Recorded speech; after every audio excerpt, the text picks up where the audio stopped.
how to reduce disruption caused by utility companies doing street works. A group of MPs says tougher rules are needed to manage work on pipes and cables.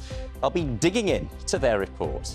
Good morning. A group of MPs has been looking at ways to help limit the damage and disruption to England's roads and pavements caused by work carried out by utility companies. And today, they're publishing their findings and recommendations. We need someone in a high-vis jacket, don't we, to explain how it all works? Well, how fortunate.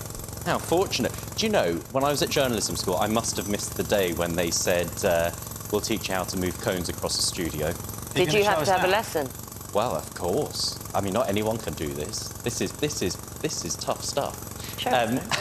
Most of us will be familiar with sites like this, whether it's for laying broadband cables, fixing water pipes. Streetworks can cause a lot of disruption, and that is what we're talking about this morning. Let me explain.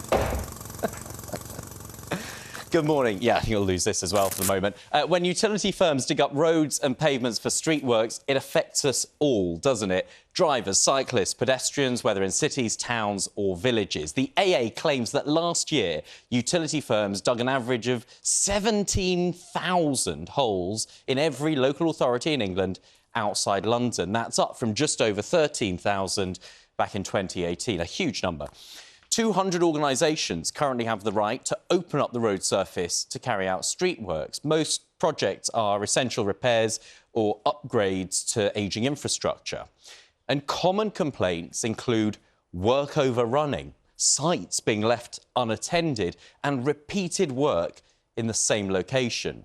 Now, another big issue is the quality of the work. If roads and pavements aren't restored properly afterwards, it can lead to potholes like these. And in a new report, MPs have set out recommendations which include the tighter use of so-called immediate permits. These are ones which allow companies to dig up roads with little or no notice. Another idea is to expand what's known as lane rental schemes. These currently allow just a few local authorities to charge firms up to £2,500 a day to encourage them to work more quickly.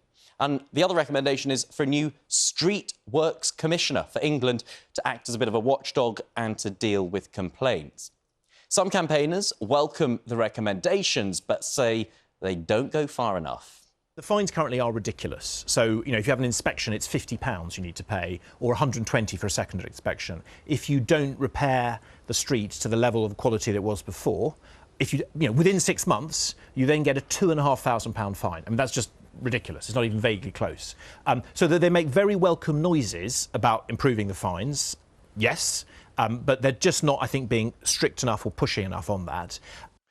The Department for Transport says it has already cracked down on streetwork firms overrunning or leaving roads poorly repaired by ramping up fines and giving local authorities new powers.